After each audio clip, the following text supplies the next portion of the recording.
Welcome to the Strategy Skills podcast. Our podcast sponsor today is strategytraining.com. If you want to strengthen your strategy skills, you can get the overall approach used in well-managed strategy studies. It's a free download, and you can get it at firmsconsulting.com/overall approach. And you can also get McKinsey and BCG winning resume. It's a resume that got offers from both of those firms. So you can take a look at it and see what you can improve as it comes to your resume. And you can get it at firmsconsulting.com/resume PDF. And today we have with us Chow. Anne is a former CEO of AT&T Business, current board director of 3 public companies, including 3M. She's also a senior fellow and adjunct professor at Northwestern University, Kellogg School of Business, and author of Lead Bigger, The Transformative Power of Inclusion. And thank you so much for being here. Chris, thank you so much for having me. Grateful to be here. You have such an incredible career. I cannot say had because you still have so much more to go, but up to now, you had an incredible career. Maybe you could take us through that journey to set the context. Yes, thank you so much, Chris, for that question. I think before I dive into that career, and it is really an honor to be here with you and spending time with your listeners and viewers, I think it's important to sort of know a little bit about my origin story, right? Because we all have one, right? Our lives don't necessarily start with our careers. They're built on a foundation of our life. My origin story is that I'm actually a second-generation American. My parents are immigrants from Taiwan. They came here to pursue the American dream. I was born here, and they raised me with a bunch of values and foundations that had me, I think, as an early student of what leadership was. I didn't know it at the time when I was young, of course, but I always knew that I wanted to do something with people. I knew that I wanted to make a difference, even though I didn't know what that meant. And they set a foundation of not only hard work, but core values that have served me well throughout my whole career. So my professional career actually started when I graduated from business school, from university, and I started my career back in 1990, actually, with AT&T. And I started as a network engineer because my undergraduate and first master's degree was in electrical engineering, actually. And so I started in a very technical role. Over the course of the next 32 years, I had 17 different roles at AT&T. The company ebbed and flowed and changed, and there were mergers and acquisitions. But I had 17 different roles and 26 different bosses. I actually chose at different pivot points in my career to focus on the business-to-business side of AT&T's business. So meaning we served businesses of all shapes and sizes across all industries versus our consumer-facing business. The reason why I chose that was that I felt that you could get a better feel for relationships, how technology actually made a difference inside of a company, how technology could actually transform industries. And over the 3+ decades of my time in tech and telecom, that was true many different times. If we think back to the 1990s and what our lives was like for those who were alive back then versus now, it's unrecognizable, right? And technology, telecom, connectivity networks have all played a vital role. Throughout that career, I've held different roles, technical to business to sales. I've spent over half of my career in front of business clients, whether in sales or in customer service. That was always very important to me. I think very important to forming a strategic perspective on the marketplace as well as on our business. And so it was a fantastic career. I'm grateful for those experiences. And, I love that you said that my career is not over, because it's not. Just the full-time working for one company part of my career is over. I was asked recently, and what do you call this chapter of your career? And I actually call it my rewirement, a personal renaissance, right? Because I'm not retired at all. In some ways, I'm actually more active and more engaged.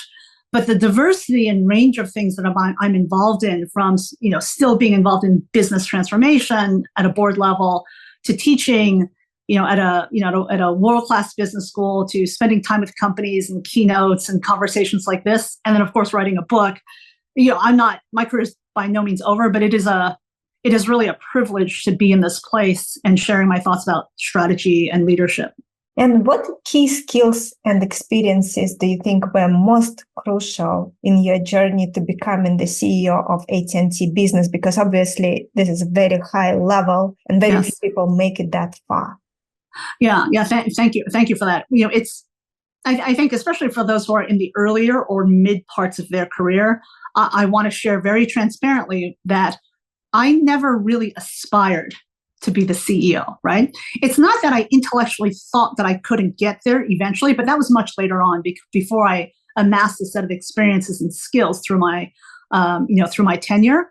But it wasn't necessarily a destination that I was shooting for.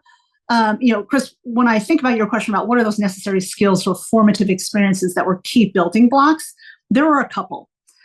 One of them was, I knew I chose to go work for a networking company. The reason why I took the job with AT&T was that my very first role was in the network, right? I felt a profound responsibility to understand the core of the business. And as an engineer, I wanted to understand it technically. I knew that I didn't want to stay technical, but I knew that I had to understand the core of the business. So a core understanding of the foundation of the business is one. I also referenced earlier that I've spent over half my career in front of clients. While it is unusual for an introverted engineer to perhaps go spend half her career in sales and customer service, I was actually encouraged to do that. Time with customers and a balance of roles between those roles that put you in the market every day, and you can't be successful unless you're serving customers, to those that are on the inside of the company was really a very, very important thing. I like to consider myself a very people relationship-oriented leader. And that has been created by all of my time in serving customers, both proactively and reactively when things aren't going well, right? That's the nature of customer service.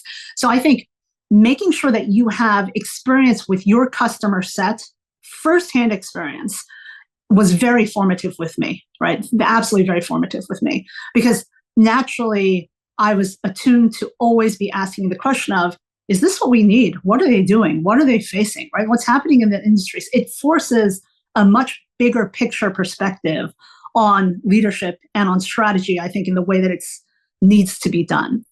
I would also say the other formative skill or formative experience that I had was, and this is actually the opening story in my book, is managing a large team of people relatively early on in my career, right? Back in the day at AT&T, we had this thing where you needed to go manage a large team. And for me, that was in my mid to late 20s. And I had several hundred people spread across the country in different locations. Ultimately, that team became global, but my first large team was national in scope. And I had to kind of figure out the hard way, because I never really led in that sense, right? On that kind of scale. Before I had a couple of people, but to be truly responsible for hundreds of people, right? Their output, their input, their growth, their productivity, everything was an experience that really shaped my early thinking about what leadership should be.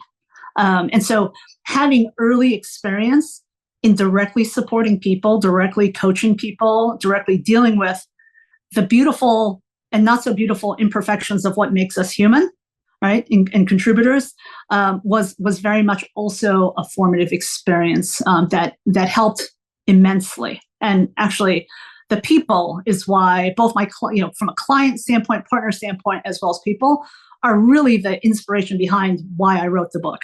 So the next question I want to ask you is something that people often don't talk about, but this is something that people really struggle with in large organizations. How did you navigate organizational politics and build alliances that supported your career advancement?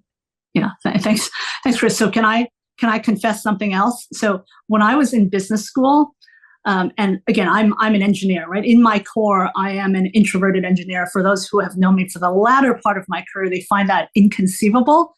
But that's in the core of who I was, which was one of the reasons why I continued on to business school, was to get myself very uncomfortable in that setting with people from all different industries, peers who were coming from all different industries. So there was a course at the time called Power and Interpersonal Influences, right? And if you can imagine, this is when I'm in my early 20s, very formative. I had some business experience, but nothing, right? Nothing like the depth of a professional career. But I was introduced to this notion of power, of politics, of organizational dynamics from an academic standpoint. And so I went into the workforce, full-time workforce, with a point of view that organizational dynamics and human dynamics are just a natural condition of people coming together.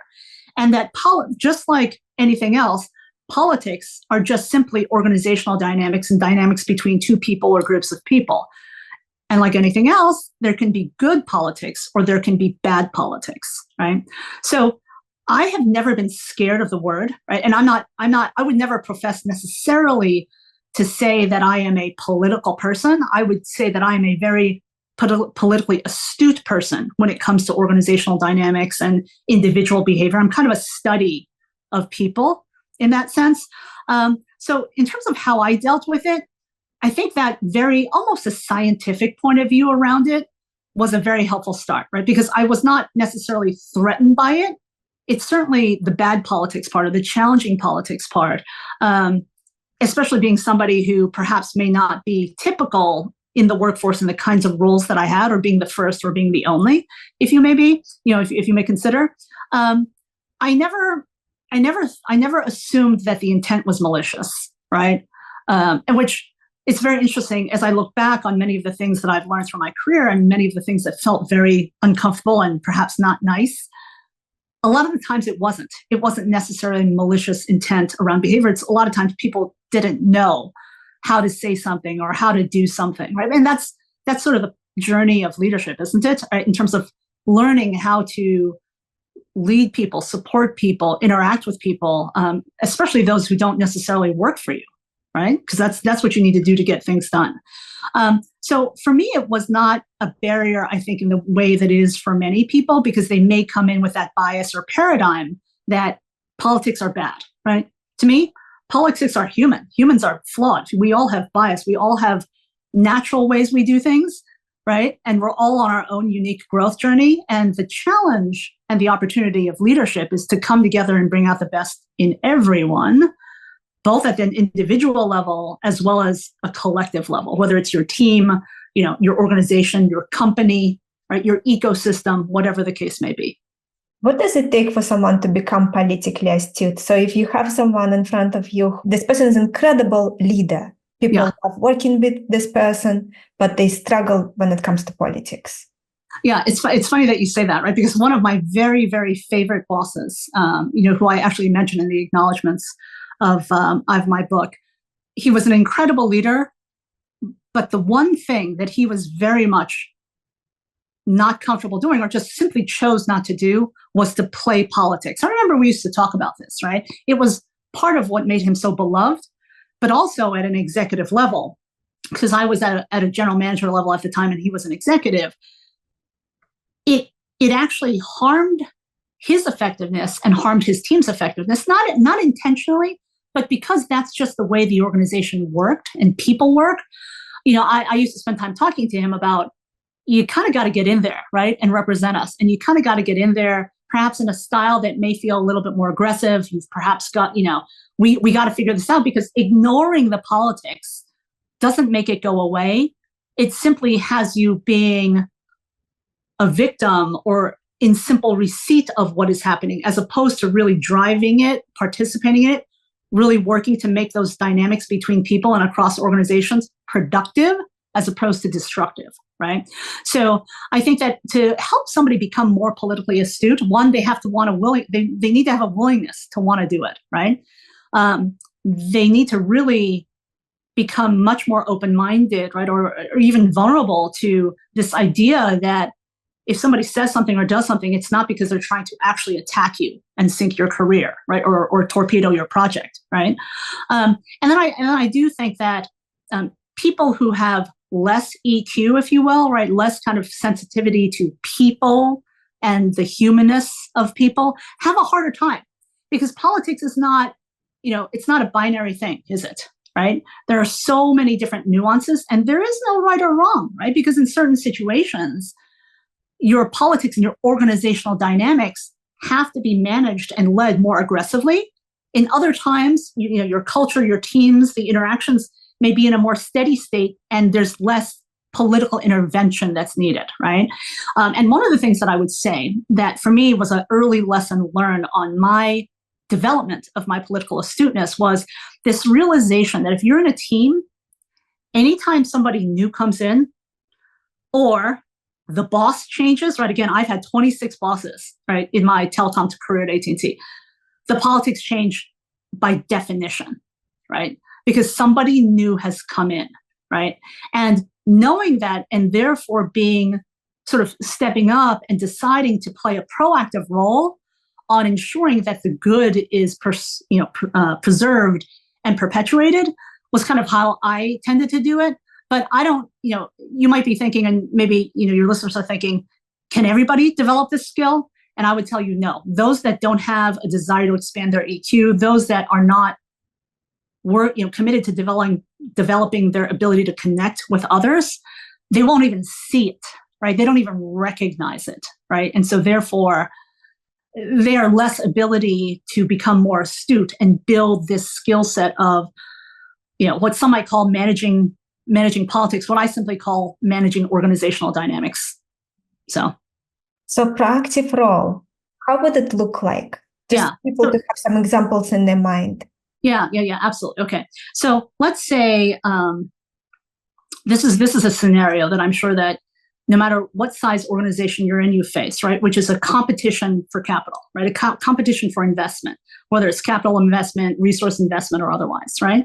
So I found, and this is also in supporting and working with my clients as well as my partners and suppliers, right? Not just within my own environment, budget time, investment time was filled with organizational politics, right? Because everyone was vying for the fact that there are a limited number of resources and therefore not every mouth will get fed, okay? So in this example, what would you do, right? You would likely, probably every one of us, when we have faced this scenario in our own work lives, have been a party to someone trying to undermine, someone or someone's trying to undermine your project and your efforts, your initiative, your strategy, because they want theirs to be prioritized, right? So they may go about it in very, very nefarious ways. They may go behind your back to try to get to decision makers to work it. They may openly try to attack your plans when there are group presentations around priorities, right? They may try to surface falsehoods or bring counter data to your data about what you're trying to, right, what you're trying to understand and do, right? I'm sure we all have faced this, whether it's on an individual level or for our teams, right? So what might you do in that case, right? Well, political astuteness. So what in practice does that look like?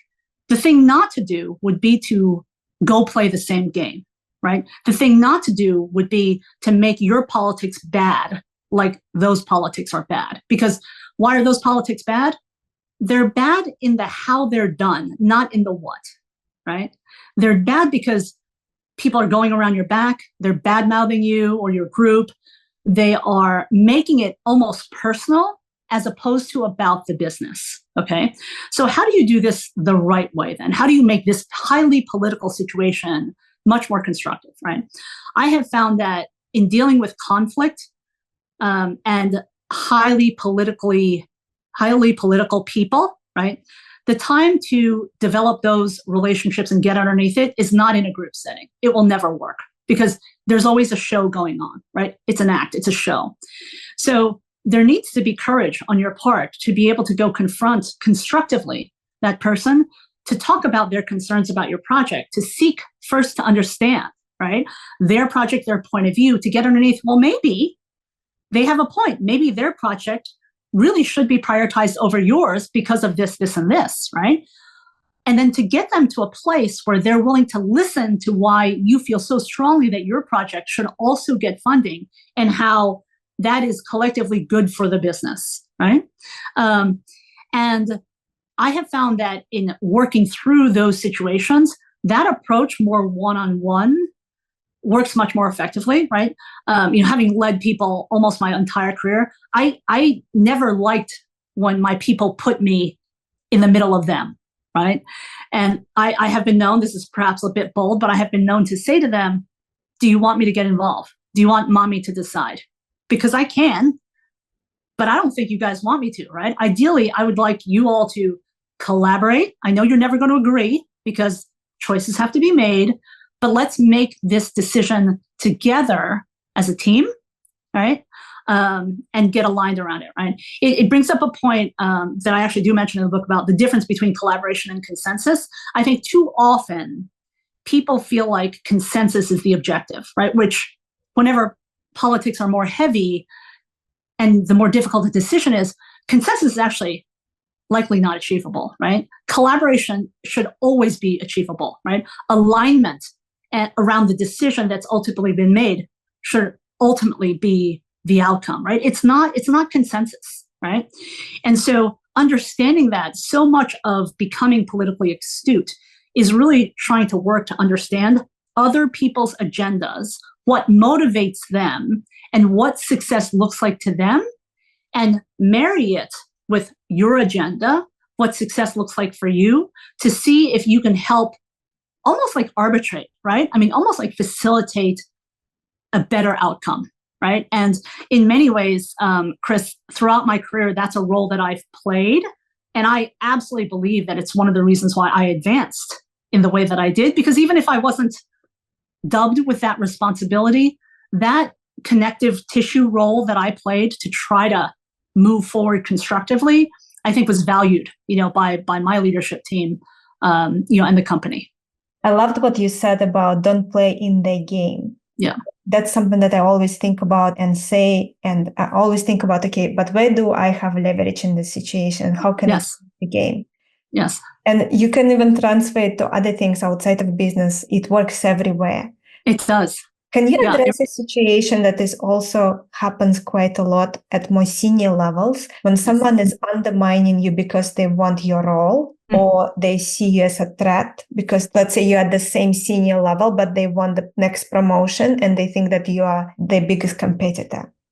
Yeah. So you're asking me if I've ever encountered that? If you ever encountered that, and what would be your advice for senior leaders who are currently dealing with this?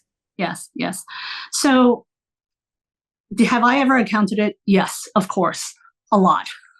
Again, right? Humans, we're flawed, right? We're flawed, right? So I have encountered it. How do you deal with it? Again, very, very similar to the discussion we just had about political astuteness and how to rise above it. I have a saying that I've said to my people ever since I became a leader, which is always take the high road. It's the right road, right? Now, unlike one of my favorite bosses who, to him, the high road was, I'm not going to engage in this, right? I'm not going to do it, right? I'm going to have us focus on continuing to do our work, serving our customers the right way. And I'm going to ignore the noise, right? Taking the high road would be, okay, it's not a pacifist path. It's a path of what is the best for the business here, right? How do we get to a place where if there is a perceived threat and there's a clash, a human clash, can I work through that relationship, right? Practically speaking, we work a third of our lives. Every professional relationship we have will not be excellent, right? The odds are, and a bunch of them won't even be good. They'll probably be some of them maybe even toxic, right? So to me, the objective should be to get the relationship to a mutual understanding of where you stand with each other, right? Ideally, a place of respect, ideally, a piece of understanding. I have viewed those kinds of behaviors as reflections of insecurity, quite frankly, right? And the way that I've dealt with them, even within myself, and I'm not going to say here that I've never been insecure. It happens all the time. I think it's just part of the human condition, right? And especially if you have a growth orientation, I think you are constantly uncomfortable, right? About where you are, what you're doing, are you having the impact that you want, right? And so for me, I have always worked to ensure that I was the best that I could be, right? In terms of my skills, in terms of my value. I happen to be one who believes in optionality for yourself. So I would refresh my resume every year. Whether I used it or not was a different thing, right? I would do pulse checks out in the market to ensure that I knew where my skills were valued and what my worth was. So I never really feared, right? That kind of insecurity of, will I lose my job if I get, if I'm a victim of a lateral attack on something, right? And after you build your career, as you well know, with such a distinguished career yourself, over time your reputation builds, right? So no one person is actually that powerful to be able to destroy your destiny, right? And I came to a place even with myself where I said, what's the worst thing that is going to happen? That person's going to win and they'll fire me. Okay, then they don't deserve me anyway. And that may sound a bit cocky, but that's how I work through these situations, because it's just not constructive to play dirty like that, right? It's just not. I'll tell a quick story because it's I think an example of where I tried to create a relationship, but it just never got there. This is actually when I first became an executive. And I had a peer that I didn't really know in this new role. And we were in a team meeting, his team and my team. Again, one of my very first executive roles. And I made a suggestion based on my experience set. And he came back and said, "And I don't know why you're recommending that. That's just downright silly." Okay. In front of the whole team, right? What I wanted to do, Chris, was fight back, say something to him as to why it wasn't silly, right? Because that's what my emotional response was and my intellectual response. But I took a deep breath and I said, we'll talk after this. Okay. So I talked to him one-on-one afterwards, and I explained to him why it wasn't silly, that I had actually experience in software development, and that my perspective was not complete throwaway, right? I wasn't making an assertion about the product. I was just making an assertion of inquiry about the process, right? And he, of course, didn't know my background. And then I actually said to him, and I would appreciate that if you ever have an issue with me or anything I say, you do not do that in front of our teams. We need to be united. We're peers of the same organization, in the same organization. And please don't ever call me silly ever again, right? And he was quite sheepish. And we tried, right? I mean, we tried to have a constructive relationship. I would say we never became close colleagues, right? I would say he kept his arm's distance from me, but we had a cordial relationship. And he knew that that kind of behavior was behavior I was not going to tolerate, because I operated on a principle of, we got to work together. We're on the same team, right? I mean, us versus them, that's always a red flag for me. When someone says us versus them, and they mean them in the same company, I mean, what's actually happening, right? That's a cultural clue that all is not right? All is not the best with your culture. So I hope that helps, right? I'm not at all suggesting that you should not stand up for your principles and your values and what's right. Remember that you're at work, right? And so your objective is a professional one. It is about the business and how the business should move forward, and to try to not make it feel personal, right? I think that's a lot of times when we are all triggered by something somebody says or something somebody does. When we have that visceral response, we think it's personal versus professional. Now, I would say, and I think this is a dynamic of what leading bigger is all about, in the modern world, in the future. Personal and professional have now become so blended in our personas and how we operate that leading today is very different than leading yesterday, when, as an example, when this happened, right, to me. That is very true. And this story was such a great example of a situation where you did the right thing by teaching someone how to treat you. Yeah. And if you just let it slide, it would just get worse and worse and worse. And then other people also will see it and think, oh, I can treat Anne the same way. That's right. Such a great example for that. Yeah, it's so true. And, what I said to him was, insert name to protect the anonymous. I didn't confront you in front of our people because our people need to see that we are aligned, that we are a team. I could have, right? But I chose not to, right? So, right. And because I could have, and then the whole group would have seen that I have some background in what I was saying, right?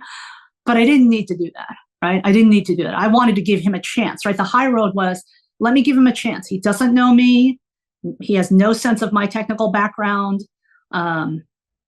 Maybe he behaves this way. I don't all the time. I don't know. I'm just meeting him now, right? And he's a new peer. He's somebody who's important to me, right?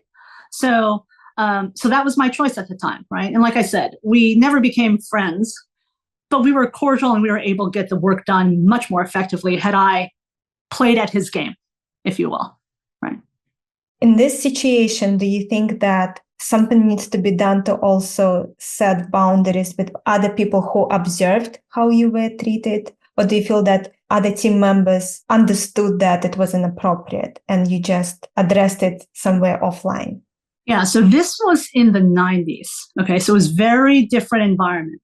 So what I would say is that, this type of behavior, this type of language was perhaps a bit more accepted back in the day. I mean, this, we're talking 30, almost 30 years ago, right? So what do I think people absorbed by that? For me, it wasn't necessarily a lesson for the group in that moment. It was because I knew it was a necessity to work with my new peer, and I knew it was a necessity for our teams to work together, I focused on him first. And then oftentimes, you know what, Chris, I think we spend too much time psychoanalyzing certain situations. My objective was just to move on and get us working with each other, right? And our teams working with each other. And I think that as our collective team saw over time that we were able to work with each other and that we all brought things to the table, right? And ultimately, this colleague of mine, he would listen more carefully going forward, just from this one thing, right? He would not necessarily degrade something that I said, right? Because I had this conversation. That's all I was looking for, right? That's all I was looking for is equal respect, equal airtime, right? And I found it much more helpful, even as I do today, that actions speak louder than words, right? Words are absolutely important, but when your words and your actions are not aligned, that is when a lot of problems happen. So I chose not to make a big deal about it with my people, right? Because I was a new executive, right? They didn't know me either. For all they knew, they thought I was non-technical and didn't know what I was talking about either, right? So that's how I chose to deal with it back then. I think today, if it happened to me today, right? So let's say in 2024, if it happened to me today, and this is so much about, lead bigger.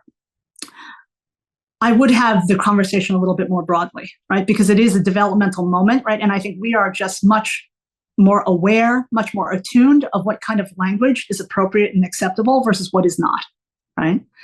And whether it's, oriented around bias around, whatever, education, gender, role, age, whatever the case may be, these are conversations in today's work world we can actually have, right? And the important thing, a la Lead Bigger, and my book, is that our people expect us to now, right? Our people expect us to, because otherwise they may feel it's not aligned with their values, which is a big problem, right? If they see behaviors acceptable by leaders, then that's a sign of what is acceptable in the company.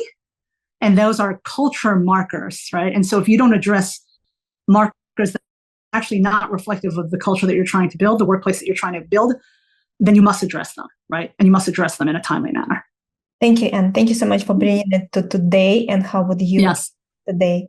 What are your thoughts on a balance between focusing on getting results and working with your teams versus building relationships with senior people within the organization to have enough support for the growth of your career?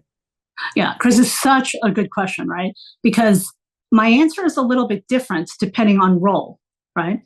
So if, and I had always sort of developed this rubric for my team, which is, you have, it's like, a couple of concentric circles. I love circles. So, it's the circle of your control, the things that you can control. And then around that is your circle of influence. And then around that is, your circle of concern or care, right? So if you are deeper in the organization, let's say you're not a stated leader, established leader, right? I would say you got to be really focused on that which you control, right? And you should not be spending time stakeholdering with executives if you're not getting your job done today, okay? Now, if in the scope of your responsibility, you have leadership responsibility, right? Or you choose to step up, right? Maybe you don't have the title, because I've actually always believed that leadership is a choice, right? And hence lead bigger. And that we can all lead bigger, both in our work lives and our lives as a whole. But if you choose to lead, so an example would be you're on a project team, you're not the project leader, but you're a member of the team and you see some things going on, right? You can choose to lean in and broaden yourself outside of your circle of control and start working your circle of influence if you see things happening that are detracting from the team's effectiveness, as well as your own effectiveness, right? You should do so, though, in alignment with that project lead, because they have the official lead role. So you don't do this around or against them or to usurp them, but you can take a leadership role and start working not just on what you control, but expanding your influence, right? Now, if you're the project manager of this project, you have a responsibility of influence, right? You can't just focus on what you control. Your responsibility is to represent this project, all of its different stakeholders, right? The interdependencies of each functional area and each task. And so by definition, your scope is not just control, but it's influence, right? And so how much time do you spend on stakeholdering with senior executives or other key decision makers or influencers? If it's an integral part of achieving the result, you must do it, right? You must do it. Can I give you a balance or a percentage between the two? I can't, because it's very situational and role dependent. But that's how I've typically thought about it is, how much should I focus in the role I have today? Am I am I solely focused on that which I control? How much of what I do needs to focus on what I influence? Because that influence needs to be driven and managed and led to ensure the right outcome for the team, for the company. And then the care abouts, I think, is something that is, that outer circle, the things that we care about, right? Your circle of care. This is something I think is very, very challenging in today's world, right? And it gets to my earlier conversation and topic about personal and professional now is very blended, right? It happened to all of us instantaneously with the pandemic, right? And it's never going back, right? And I think also, too, with the younger workforce, there is this expectation that leaders have a responsibility to acknowledge those things that are happening that may be affecting somebody personally, okay? It doesn't mean they have to take action, but it means that they have to acknowledge and respect those things that are happening, right? The conflict in the Middle East, right? A domestic, a localized issue, domestic issue that may be occurring, changes in laws or whatnot, right? These things that happen around us, that certain people care about to different varying degrees, are all factors in how you need to lead bigger to get the most out of your team, for your business, right? And for your, and for your job, right? For your work. And that is something that's very, very different today, right? I think in the past, the delineation between work and home was very clear, right? We didn't have the technology. We actually had physical boundaries in many cases. That no longer exists, right? And I think we as people, right? And what are team members? What are employees? What are workers? They're just people, right? What are leaders? What are customers? What are investors, partners? They're just people, right? So there is a bigger expectation today that leaders lead bigger, right? Because if you don't do so, right, if you don't go beyond your influence and even acknowledge that circle of care, you're going to lose some people, right? And I'm not saying you may lose them from the team or the company, although you may, right? A lot of data shows that the younger workforce especially will not work for places that their values are not aligned, right? Where they don't feel that the purpose is something that is very meaningful for them, right? Of the work. And I think that is definitely the case. I neglected to mention in my opening intro that I'm a mom. I have 2 Gen Z daughters. So I see it, right? I mean, one is about to finish school and enter the workforce. One is already in the workforce, right? So I see it. What Gen Z expects and is willing to do is very, very different than those like me. I'm a Gen Xer. I'm a pretty old Gen Xer. And it's just different, right? I mean, as time evolves, things are different. And that's really what leading bigger is all about. It is quite a challenging time to be a leader, because not only you have basically no time for yourself and your family that is protected from work, but also you have so many more demands. And yes. But then hopefully technology will make it a little easier, but then maybe it will make it even harder going forward. Who knows? it's all big unknown right now how technology will evolve. It's so true. Out of the things we discussed, is there anything else that leaders need to keep in mind to help them stand out and demonstrate their leadership potential to senior executives so they can continue progress? Yeah, I think, as I've coached and mentored and supported people throughout my career, right, in support of their career, because I do believe that it's a bigger leader's job to create more leaders, right? Yeah, followership is important, but it's really about creating more leaders, right? That is the job of every leader, is to create more leaders, right? Help develop and create more leaders. And I have always encouraged people to not focus on the politics of, I want to become the CEO, or I need to get FaceTime with the C-level executives, or I need to get exposure to the board and all those things, right? I can't count the number of people that I've mentored that have come in and said, hey, in 10 years, I want to be the CEO. In 5 years, I want to become an officer. In 5 years, I want to launch my own firm, right? And raise this. So I tend to ask people to focus on their leadership of themselves and of others, right? And to me, right, there's this, right, there's the adage that people say, right, you manage things and you lead people, right? Leadership is and has always been about people, right? Since the beginning of human time, humans have had to work, right? Work has been a big part of our lives. In any era of humanity all around the world, in any culture, leadership is the one constant that has enabled and advanced progress, right? Because leadership is about enabling people, getting people to do something, to move something forward, right? To deliver something, to create something, right? Whether it's Renaissance era, the industrial era, the digital, whatever the case may be, right? So progress, right? To make progress requires leadership. So I encourage people to think about their own potential, about the gifts that they bring to the table, to think about leadership, quite frankly, a bit more altruistically, right? Leadership is a privilege. It is a choice. It is a responsibility, right? It is not given to you, right? And if you cannot rally people to get stuff done, right, you're actually not a leader, right? And you, as we now know, you can't dictate sustainable results to your people, right? Toxic cultures will ultimately yield toxic results, right? Toxic leaders will ultimately not have the best talents, right? And leading bigger is about inclusion. It's about, widening your perspective so you have greater performance and greater impact, which means you have to expose yourself to more different kinds of people, more different kinds of ideas, more different kinds of sources of data, right? So in terms of how people can get ahead, right? Whatever ahead means for you in your career, to me, it's about being open. It's about being humble. It's about being a lifelong learner. It's about intentionally surrounding yourself with people who are different than you, which can be difficult, right? None of us likes to be uncomfortable all the time. It's working to recognize what biases you may have, right? It's being vulnerable and courageous at the same time to know that if you're comfortable, you're actually not growing, you're actually not learning, right? And each of our lives, right, whether we choose a life of leadership or not, is the life that we're striving to be at our best for the people and things that we care about the most, right?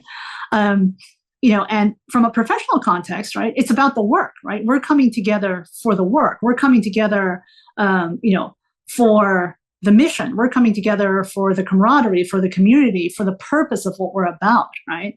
And that to me is what Leading Bigger is about. It's really what drove me to write this book, because I think anybody can be a leader. And so it's written for current leaders and aspiring leaders across the generations. I mean it to be both timeless and timely, right? We are in a world that's much more interconnected today, but yet we're even more divided, right? There is more static in the system, right? There's more divisiveness, more polarization on so many different fronts around the world.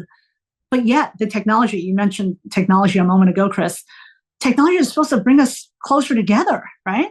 And in so many ways it has, but in so many ways, it's also divided us, right? And you think about World Economic Forum and others, right? The greatest risk right now over the next couple of years is misinformation and disinformation, which is enabled by and also perpetuated by technology, right? But with also people at the root of that, right? So this intersection of people and technology is something to behold that will both help and challenge us, I believe.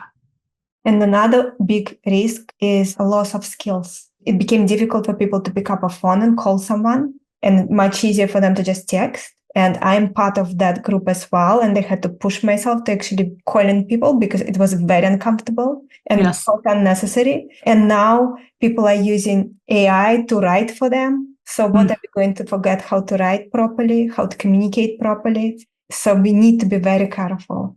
Yeah, it's so true, right? And I think that I happen to be a person that I don't worry about humans losing jobs in that sense, right? What I'm more concerned about is exactly what you said, which is the skills evolution, right? You think about how we do work today, and it's a perfect example that you gave. How we work today is not how we worked 10 years ago. I mean, heavens, there's a pre-pandemic and post-pandemic dynamic, right? So it's not even 10 years ago, it's 5 years ago, right? In the next 5 years, we also won't recognize it, right? So, and we can't count on the traditional pools of talent coming into the marketplace. One of the segments that I have in my book is called the total fertility rate, right? Implications for leadership. Some might find it odd that I wrote a little segment on the total fertility rate in a leadership book, right? But total fertility rate, to the point of skills and talent, is entirely relevant because it's both a leading indicator and a lagging indicator of the workforce, right? Of your labor pool. And as we see, developed countries all around the world have declining birth rates, which means a lack of intra-country labor, which means a growing elder population, right? Which puts pressure on both, the care for the growing elder population, which puts pressure on the available workforce to continue to move business forward, right? And so for sure, skills development and thinking about talent in very, very different ways and accessing talent all around the world, and changing your paradigm of how you recruit and how you onboard, is really all about building that flexibility around your workplace, right? And really thinking about your workforce in a way that is sort of not a life cycle, but it's about the vitality of your workforce today and the vitality of your workforce tomorrow, right? I don't think any leader would disagree in any size or type of business that we all want the best team. We all want the best team now. We want the best team tomorrow.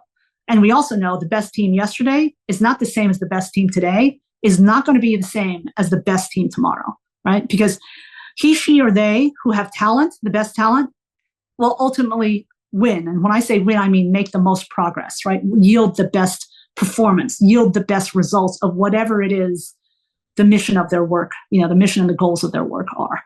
So I totally agree with you.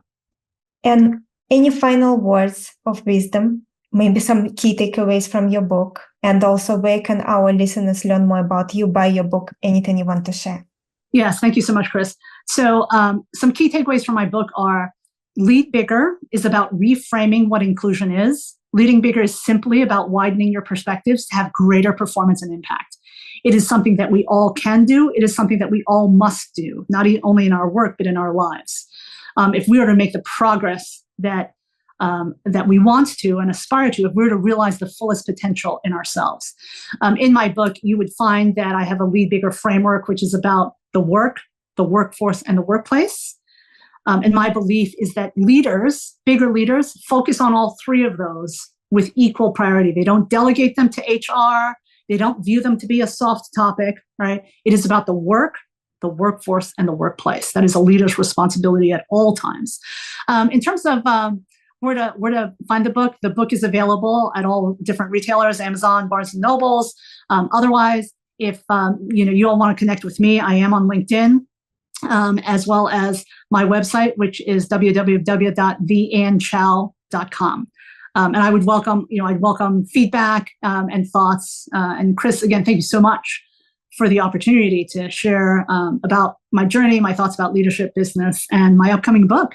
Thank you so much for being here. I really enjoyed our conversation. I could talk to you forever. You are such an incredible person and amazing leader, and you shared specific things that people could do differently that could make a big difference.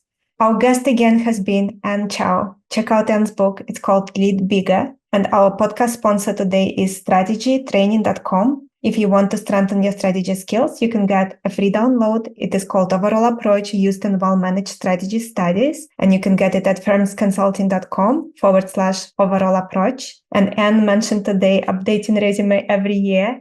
During her over 30 years in an organization she was part of. And I think that is a very good idea. It gives you a lot of comfort and allows you to stay yourself and stay true to your values in a more easier way. And you guys can download McKinsey and BCG Winning Resume to help you update your resume, because that is a resume that got offers from both firms. And you can get it at firmsconsulting.com/resume PDF. Thank you everyone for tuning in. And I look forward to connect with you all next time. Thank you.